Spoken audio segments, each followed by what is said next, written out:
ॐ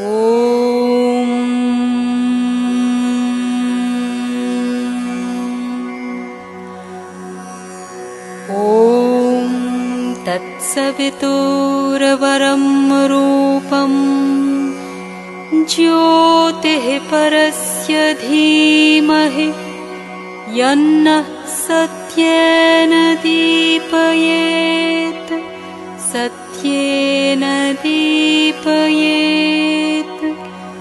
ॐ तत्सवितुर्वरं रूपं ज्योतिः परस्य धीमहि यन्नः सत्येन दीपयेत् सत्येन दीपयेत्। श्रीमाता शरणं मम, श्री अरविंद शरणं मम। स्नेहर पिला माने, सम्मान्य भाई माने एवं अभिभावक वृंद, गत सप्ताह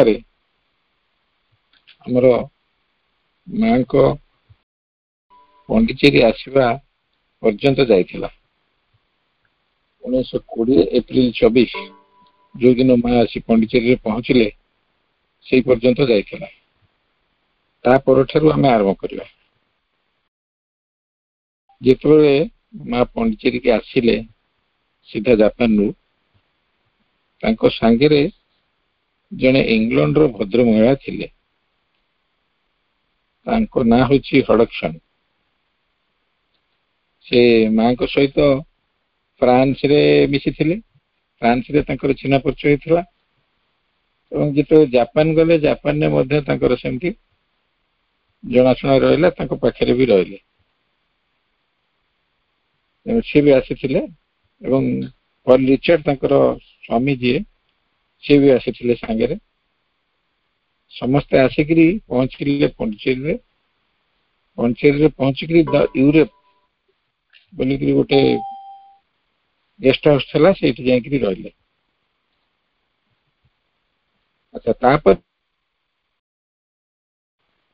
रही सारिबा परे श्री अरविंद को पाखक माँ जीवा आसवा करती। रिचर्ड मध्य जीवा आसवा करती। सांग होइकरी आसी बहुत समय बसिकरी कथबार्ता होती साधना उपरे, योग साधना उपरे ए सब कथा। रिचर्ड को भी श्री अरविंद को कथा गुड़िक बेस भल लगे। से प्राय सबुदिन समय दौले माँ को पाखक जीवा। या भितरे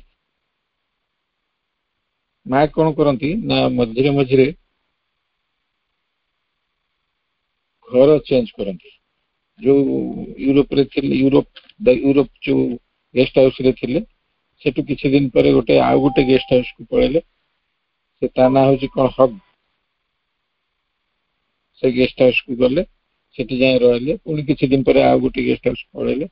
एमती जीवा आसवा तांगर चलता किंतु श्रीअरविंद को पाखक रेगुलरली जाउथां। नरेंद्र थरे कहले ऋतुर मन पकईकरी कहले जे माँ कौन करती ना सबु रविवार श्रीअरविंद रात्रि भोजन करती। श्रीअरविंद सबुदिन जा खाती आश्रम रे, किंतु रविवार दिन माँ को पाखक जाती। माँ निजे तदारख रे, माँ को निज तदारख रे भोजन प्रस्तुत हुए एवं केते गुड़े अच्छी जो गुड़ाक निजे प्रस्तुत करती। रात्रि भोजन पर कहते नलिंदा जे आमे सब छात उपर को चली जाऊ। छात उपर जाए समुद्र दर्शन करिया। दिने समुद्र दर्शन करुचु, हठात वर्षा है।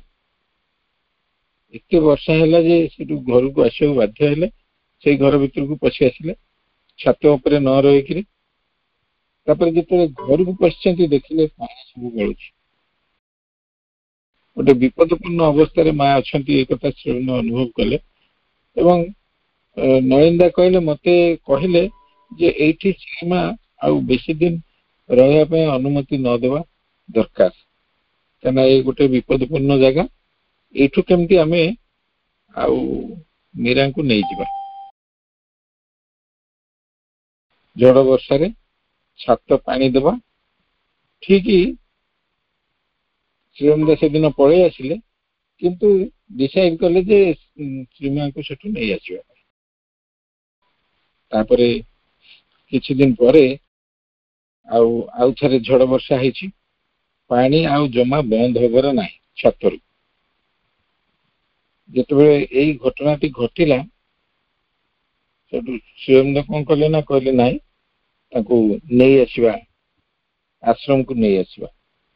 ଆଶ୍ରମ କହିଲେ ସେତେବେଳେ ନଥିଲା କିଛି, ଆଶ୍ରମ କହିଲେ କିଛି ନଥିଲା। ଆଉ ସେ ଯୋଉଠି ରହୁଥିଲେ ସେଇ ଜାଗାକୁ ନେଇ ଆସିବାକୁ କହିଲେ। ତାପରେ ରାତି 8ଟା ବେଳେ ଶ୍ରୀମାଙ୍କର ଘର ପରିବର୍ତ୍ତନ ହେଲା, କାମ ଚାଲିଲା। ଆଉ ଯାହା ବଳକା ରହିଗଲା ତା ପରଦିନ ଆସିଲା, ମା ଚାଲି ଆସିଲେ ଏବଂ ତାଙ୍କ ଦେଖିଲେ ଯେ 8-10 ଜଣ ଲୋକ ସାଧକ, ଯୋଉମାନେ ଶ୍ରୀଅରବିନ୍ଦଙ୍କର ଲେଖା ଲେଖି ପଢନ୍ତି ଆଉ ଏଇଗୁଡା କରନ୍ତି, ସେମାନେ ସମସ୍ତେ ଗୋଟେ ଜାଗାରେ ସମସ୍ତେ ଅଛନ୍ତି। କିନ୍ତୁ ଯିଏ ଯାହା ମନ ଇଚ୍ଛା ତା କରନ୍ତି। କିଏ କୋଉଠି ଖାଇଲେ, କିଏ କୋଉଠି ରହିଲେ, କେତେବେଳେ ପଢିଲେ, କଣ କଲେ, ଏଗୁଡାକର ତାଙ୍କ ଭିତରେ କିଛି ଗୋଟେ ସାମଞ୍ଜସ୍ୟ ନଥିଲା। ପହଞ୍ଚିଲେ ସମସ୍ତେ କି ଗୋଟେ ଶୃଙ୍ଖଳିତ ଅବସ୍ଥାକୁ ଆଣିବାକୁ ଚେଷ୍ଟା କଲେ।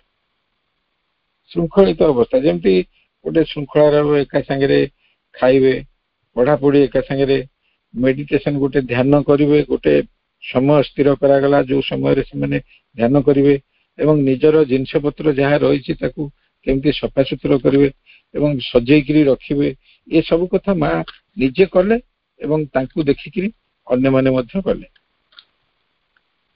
ଏଇପରି ଭାବରେ କିଛି ଦିନ କଟିଲା। ସେଇଠି ଗୋଟେ ରାନ୍ଧୁଣିଆଟେ ଥିଲା, ବାତେଲ ବୋଲିକି ତା ନାଁ ହଉଛି ବାତେଲ। ରାନ୍ଧୁଣିଆଟେ ଥିଲା।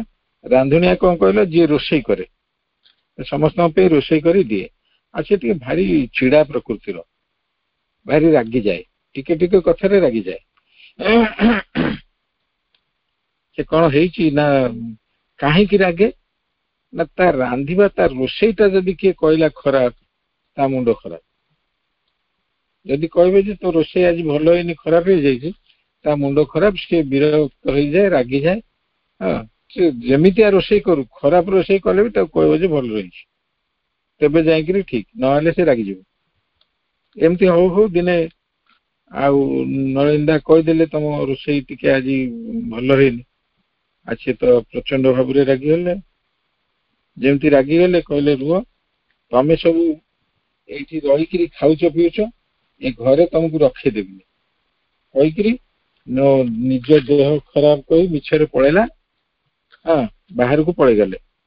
ଯେମିତି ବାହାରକୁ ପଳେଇଗଲେ, ଏଠୁ କଣ କରିବେ, ଆଉ ଗୋଟେ ରୋଷେଇଆ ଆଣିଲେ, ଗୋଟେ ପିଲାଟେ, 15-16 ବର୍ଷର ପିଲାଟେ, ତାକୁ ଧରିକିରି ଆସିଲେ, ରୋଷେଇବାସ କରିବ।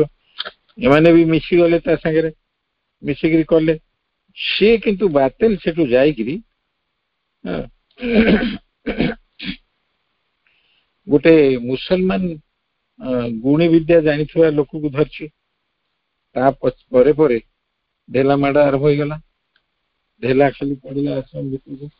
ଏମାନେ ଯୋଉଠି ରହୁଥିଲେ, ଆଶ୍ରମ ଭିତରକୁ ନୁହେଁ, ଆଶ୍ରମ ତ କୁହାଯିବନି, ଯୋଉ ଘରେ ରହୁଥିଲେ ସେ ଘରକୁ ଖାଲି ଢେଲା ପଡିଲା। ଧୀରେ ଧୀରେ ଯୋଉ ପିଲାଟି ଆସିଥିଲା ରୋଷେଇ କରିବାକୁ, ତା ଦେହରେ, ତା ଘରକୁ ବି ଜୋର, ମୁଁ ତ ରୋଷେଇ କରୁଥିଲି, ସେ କାହିଁକି ଆସିଲା, ସେଇ ସକାଶେ ତା ଘର ଉପରକୁ ଢେଲା ପଡିଲା। ଏମିତି ହଉ ହଉ ହଉ ହଉ ଅଧିକ ହେଲା। ଆଉ ସାଧକ ମାନଙ୍କ ଉପରେ ଜଣଙ୍କର କାନ୍ଧରେ ଆସିକିରି ବାଜିଲା। ତାପରେ ସେଠୁ ସେମାନେ କଣ କଲେ ନା, ମାଙ୍କୁ ଆଉ କହିନାହାନ୍ତି, ଶ୍ରୀଅରବିନ୍ଦଙ୍କୁ କହିନାହାନ୍ତି, ପୋଲିସ କି ଡାକି ଆଣିଲେ। ପୋଲିସ ସେଠୁ ଆସି ଛିଡା ହେଇଗଲେ। ଆଉ ପୋଲିସ ଛିଡା ହେଲା ପରେ ଦେଖିଲେ ଯେ ଆଉ ଢେଲା ପତ୍ର ପଡିଲାନି। ପୋଲିସ ମାନେ କହିଲେ, ଏଇଟା ମିଛ କହୁଛ, କହିକିରି ପଳେଇଲେ। ତାପରେ ପୁଣି ମାଡ ଆରମ୍ଭ ହେଇଗଲା। ସବା ଶେଷରେ ଆଉ କିଛି ଉପାୟ ନ ପାଇକିରି एमाने आउ किछि उपाय न पाइकरी माँ को जाइकरी कहले माँ एमती सिचुएशन है खाली ढेला पथर माड़ हो माँ कहले हो बुझा तापर माँ निजे कहते जे कि ये काम कर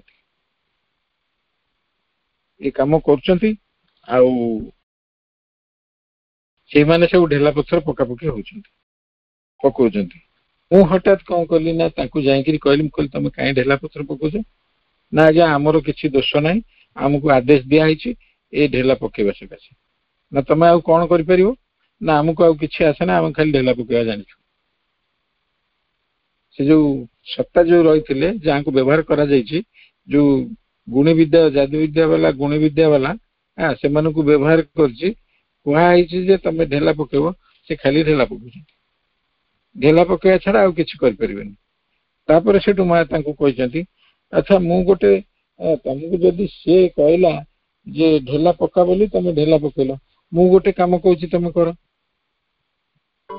से कहले कौन कह ना तुम जा बगीचार किसी फूल तोड़ी आन ना से कम आमको जना ना आम फूल आनी पारू ना आउ कौन कर ना आम खाली पत्थर पकेबा जानछु माँ कहले देख हाँ आगुड़ाक बहुत खराब कथा तुम जदि फूल न आनी पार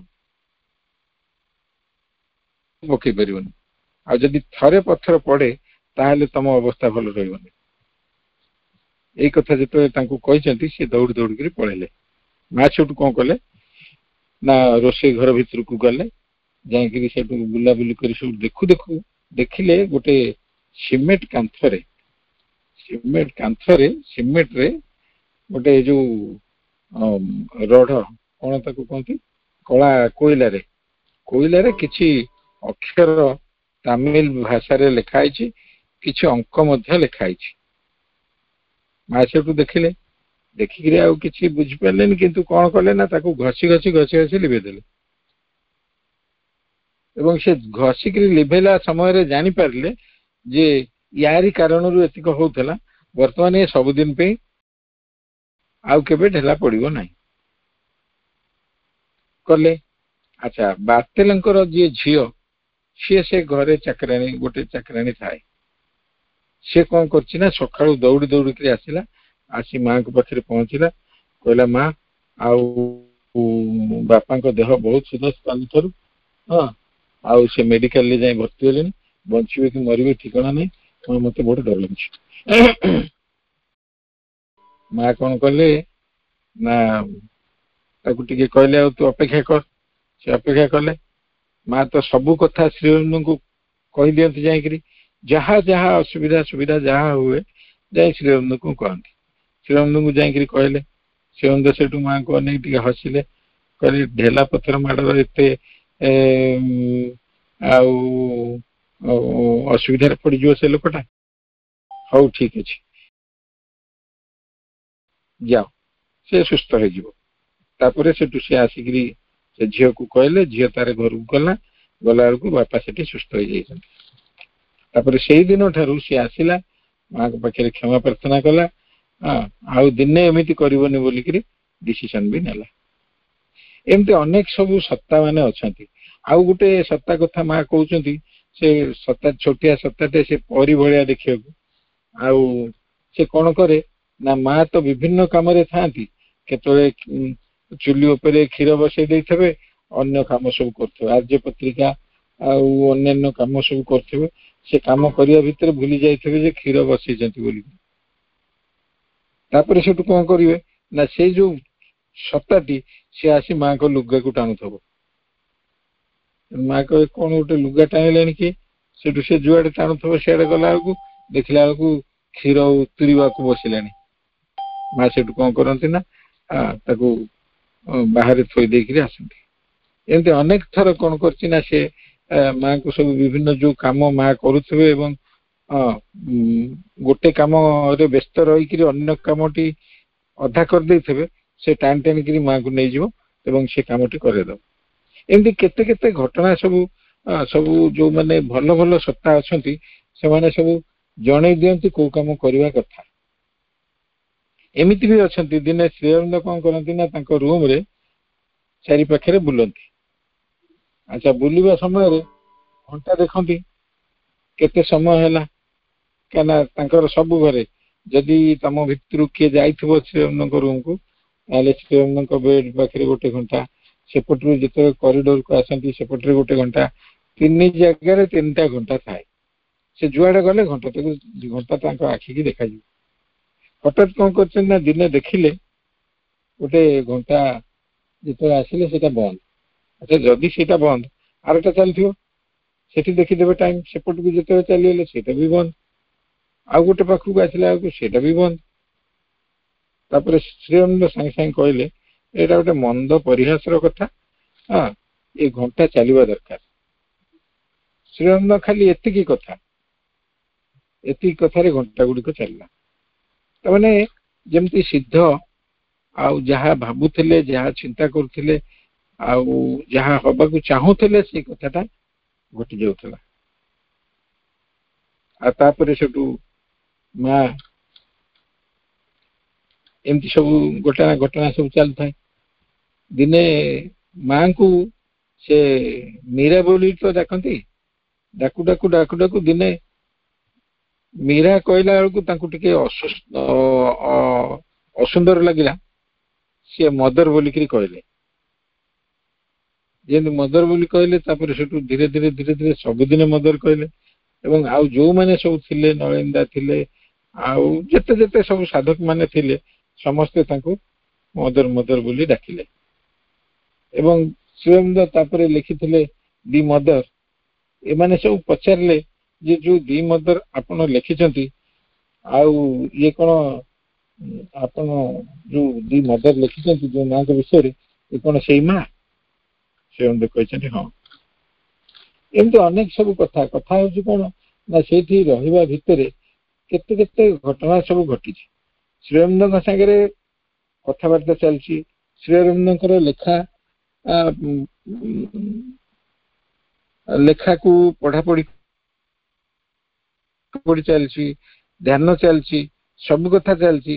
ଏବଂ ଯେତିକି ସାଧକ ଅଛନ୍ତି ତା ଭିତରେ ତାଙ୍କୁ ଗୋଟେ ଶୃଙ୍ଖଳାରେ ଆଣିକିରି ଭବିଷ୍ୟତରେ ଗୋଟେ ଆଶ୍ରମର ପ୍ରସ୍ତୁତି ସେ ଜାଗାରେ କରାଯାଉଛି।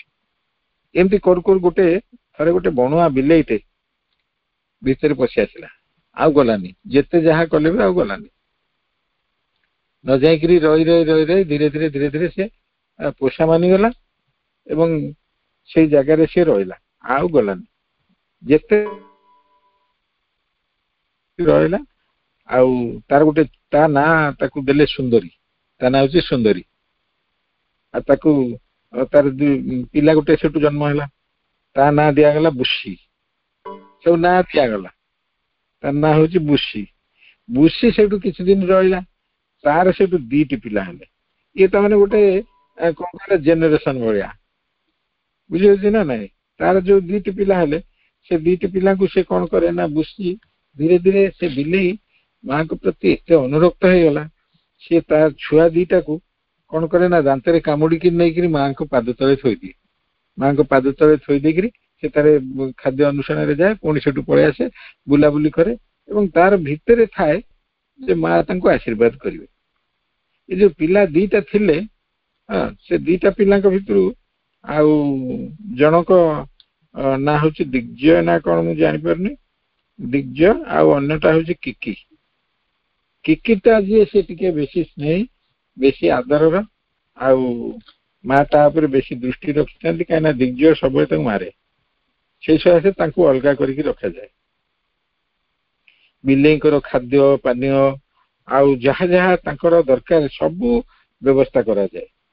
ଗୋଟେ ପୁଡିଙ୍ଗ ବୋଲି କଣ ଅଛି ମୁଁ ଜାଣିନି, ସେଇଟା ତାକୁ କଣ କରେ ନା କ୍ଷୀରରେ ଗୋଳେଇ ତାକୁ ମିଶେଇ ଦିଆଯାଏ, ତାକୁ ବିଲେଇକି ଖାଇବାକୁ ଦିଆଯାଏ।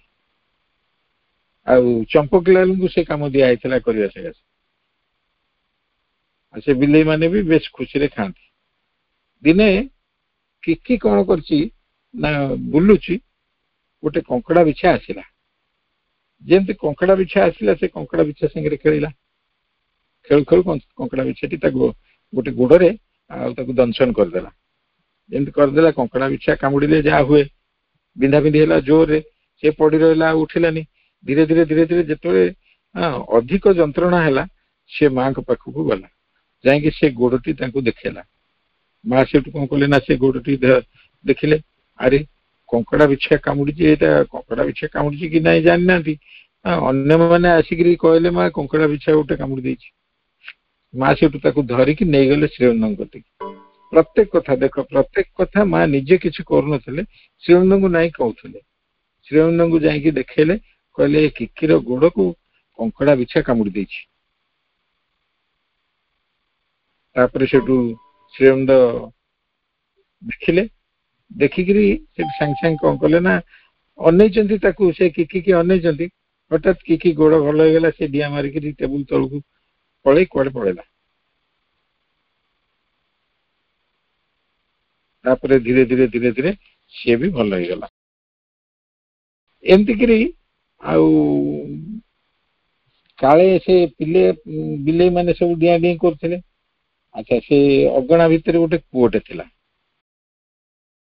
थिला से कूरे काले पिले छुआ पड़े चंपक लाल कहले चंपक आधे गोटे ढांकुणी हवा दरकार गोटे काठर ढांकुणी करदे से पिला माने दौड़ा दौड़ी कर पड़ेनि तापर चंपक लाल कौन कले ना काठ संग्रह कले आ माँ भी गोटे जगह देखदेले जो काठ थिला ताकू सेठू आनिकी बाड़िया पिटा करी हणाहणी करी करती से अन्य साधक माने जो माने थिले से माने संगे संगे कहले जे ये बड़ सुंदर कथा ये शब्द है आमर ध्यान भंग होमती कहीं हो चंपक लाल जाए माँ को कहले माँ कौन कर समस्त कहते कथा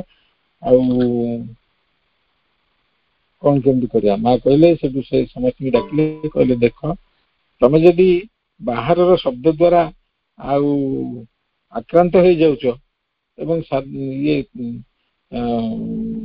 मेडिटेशन ध्यान करि पारुना ताले तमें जान जे तमें ठीक रे ध्यान करि पारुना एमती कहले अल्प समय भितर से कामटी सुरुखुरु रे सरीगला तापर रहिले श्रीअरविंद पाखु गोटे कुकुर थरे आसला ता ना से कौन देले सेटा जोगिन ना कौन जोगिन देथिले से भारी बुद्धिया से आसे थरे आसीथिला आ कौन श्रीअरविंद धरथिले खाई देकरी पड़ेला तापर से दिन से बुली बुली बुली बुली से आश्रम भितर से रहे एमती अनेक पशु पक्षी माँ को पाखु गोटे काऊ आसे से काऊ गोटे आसी रुटी खाई देकरी पड़ेबो माँ ता ना देथिले ब्लैकी एमती अनेक कथा ता भितर सब आज भितर घटी जोग साधना चली ध्यान चली तापरे जो साधक माने अछंती सेमानंकु प्रस्तुत करा जाउची श्रीअरविंदंकर जो आर्य पत्रिका ये सब कथा पढ़ा होची ताकू एडिटिंग करा जाउची सब कथा तारी भितर भितर चलची तार कारण होची जे गोटे आश्रम भविष्यत को हबो हां से को आखि आगे रखिकरी ए सब जिंस प्रस्तुत करा होची एवं तमे देख कुकुर बिलेई ठारू आरंभ करी पशु पक्षी गछलता आ गोटे कथा कहनी जो से आश्रम भितर गोटे छोट बगीचाटे भी थिला माँ करथिले ताकू हां से बगीचा रे फूल फल सब था आ कदली गछ जोठी हमर प्रॉस्पेरिटी सब दिया जाए से जगह रे कोडे कदली गछ सब थिला माँ कदली गछ को बहुत भल पाउथिले कदली गछ लगे तार कारण हूँ क्षीर सहित कदली चकटा होकर श्रीअरविंद को दि जाए तेणु से कदली गछ थाए ये सब कथा कहीं कहगला ना तार कारण हूँ वृक्षलता स्तर में पशुपक्षी मान स्तर में मनीष मान स्तर में सबु स्तर में केमती जोग साधना टाक करहब तार गोटे रिसर्च चलता सबु समय सबु प्राण स्तर में केमती हो जड़ स्तर में केमती हो मन स्तर में केमती हो यार गोटे रिसर्च चलता एवं धीरे धीरे धीरे धीरे जो आश्रम प्रतिष्ठा हम से जमी पछुर टाणा किए न ये ज्ञान समस्त पाखक दि जाऊला से जहा हो एमती एमती से किछि दिन चलीगला 6 वर्ष आसला ଆଉ ସେଇ ମୁହୂର୍ତ୍ତ